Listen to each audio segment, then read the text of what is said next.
This is a big new Brzezinski. That guy. Yeah, we can get that clown. Let's wrap him up and make him have somebody write a book and say that he wrote the book. I don't know if he actually wrote the book. We don't think he wrote that book. The audacity of hope. The guy they just took a nigga from nowhere. Nobody knew this nigga back in 2003, 2004. All of a sudden, this guy became a senator, then went from being a junior senator to the president of the United States. And now you see the true colors of this clown, man. Okay, to summarize now, we mentioned the Sabians. The elder read the scripture. Who were the Sabians? They were Hamites. What did they worship? They worshiped the moon god. And that's the same god that Muhammad picked to back his religion, according to this reference material we're reading here.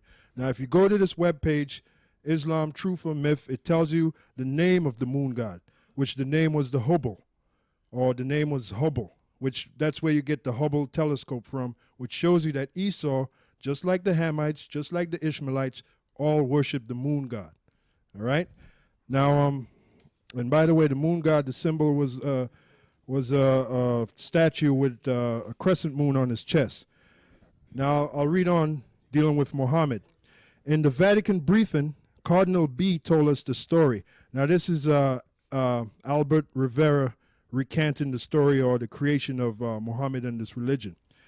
A wealthy Arabian lady who was a faithful follower of the Pope played a tremendous part in this drama. She was a widow named Khadijah. Now, Khadijah was an Israelite, all right? She was she was supposedly a Roman Catholic nun, but she was an Israelite. Her job was to find a brilliant young man who could be used, her job, given to her by who? The Black Popes of Rome. Her job was to find a brilliant young man who could be used by the Vatican to create a new religion and become the Messiah for the children of Ishmael.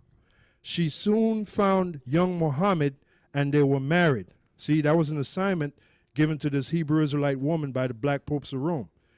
She had given her wealth to the Mother Church and retired to a convent. While there, she was given a strange assignment, this is Khadijah, and sent back into the world. Khadijah had a cousin named Waraka, who, like herself, was a very faithful Roman Catholic. He had tremendous influence on Muhammad. Oh, let me say something about these nuns in the convent, right? They're the biggest freaks out there, all right? They're the biggest freaks out there. They can teach prostitutes and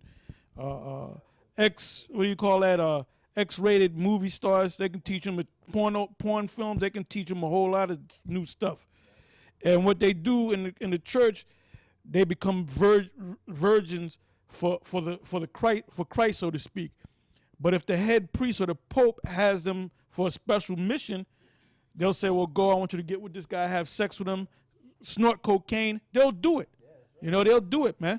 You watch a woman that's about to be a nun. That's a freaky bitch right there, all right? They're heavy in the lesbianism, okay? Now you bring me to fucking court, and we got the documents on it, man. We got the solicitous, I can't even say it. Solicitationem. I don't know if I'm saying it correctly, but basically, those homosexual acts that the priest was popping a little altar boys, they all knew about it, but they had their meeting saying keep it hush hush. So you got these popes acting like they didn't know what the hell was going on. That's all bullshit, man. That's why it's so cremen solicitationis. All right. Look that word up. You don't have to look it up, but look it up yourself. We might do a show on it. But they knew about it, all right? That's why there's so many people leaving the Roman Catholic Church, all right?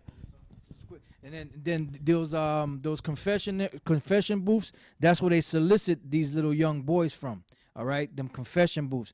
Now, the book, The Two Babylons by Alexander Hislop, as Elder Tara was speaking about earlier about them nuns, he goes into that whole history about how them nuns are nothing but a bunch of freaks, and how sometimes the priests will lay down with them, and sometimes they'll have children, and I believe they said they sacrificed those children. Yep. Well, that wouldn't surprise me. And Khadijah, who married Muhammad, was one of them. All right. Khadijah had a cousin named Waraka, who, like herself, was a very faithful Roman Catholic. He had tremendous influence on Muhammad. So here you have this next character, Waraka, which was instrumental in shaping this guy Muhammad. All right. The Vatican had placed him in a critical spot as Muhammad's advisor. So who was building this cult of personality in Muhammad? The Vatican. Who was the Vatican controlled by at that time? Jews. Who were those Jews? So-called Negroes, black men. All right. Rome had found their man, and money was no object. Teachers, wait a minute. If Muhammad is the great prophet of Allah, how come Allah couldn't give him the money? It had to be the Allah was broke. It had to be the Roman Catholic Church. Allah couldn't rub two pennies together. The hell Allah was going to do? That's right. That's right, brother. See, that's right. That's why, like we tell you, you got to do your research. All right. Rome had found their man, and money was no object. Teachers were sent to young Muhammad, and he underwent intensive training. What does that mean? Building that cult of personality. Intensive like Obama. Obama received intensive training from who? It's a big new Brzezinski. The way Obama talks, he looks like an animated puppet. He'll turn to the left, turn to the right, look forward, turn to the left, turn to the right. Who taught him that? They had him watch a lot of speeches of Martin Lucifer Kuhn and other so-called great speeches, and he would mimic them speeches, you know. And you can, when you watch him speak, you can see he's acting, you know. Yeah, he looks like an animated puppet. All right. Reading on, it says Rome had found a man, and money was no object. Teachers were sent to young. Notice it says money was no object because they had to build this guy up, just like Obama. Money was no object. All right, they had the money. These international bankers, they create money out of thin air. So money is no object for them. All right. Teachers were sent to young Muhammad, and he underwent intensive training. Muhammad devoured the works of St. Augustine. Just like we told you at the top that St. Augustine wrote 2 books, Confessions and the City of God. Those 2 books were used to create this guy Muhammad. All right. Muhammad devoured the works of St. Augustine, which, what does the word Augustine mean? Augur, from the Latin augur, which means witchcraft. Under Waraka's teaching, and became a devotee of his works. This was preparing him for his great calling. All right. Reading on, it says the satanic. Well, let me start over here. Under orders from the Vatican, Roman Catholic Arabs across North Africa began spreading the story of a great one, and that was all part of that intensive training too, that finance to build this guy Muhammad up.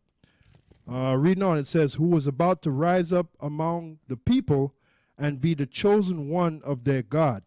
While Muhammad was being groomed, this is Albert Rivera saying this, while Muhammad was being groomed, he was told that his enemies were the Jews. He was also told that the Roman Catholics were the only true Christians, and that the others calling themselves Christians were actually wicked impostors and children of the devil who should be destroyed. I mean, that's pretty much it for Okay, you know. you got the part with the 360 guys. I'll hand you the mic back. Yeah, you got the part with the 360 guards that they took one. I heard that, and then you covered Barak, the Pegasus, and Raraka, which was his cousin, and Khadijah. Mm-hmm. Okay, so you have anything else on the tabs up there? Because we're getting ready to close up. Now I got some web pages. The first one is this is from Aspiring Ministries, Awakening to the Light of Scripture. I'll just get right to the point. The Roman Catholic Church preaches a different gospel, no gospel at all.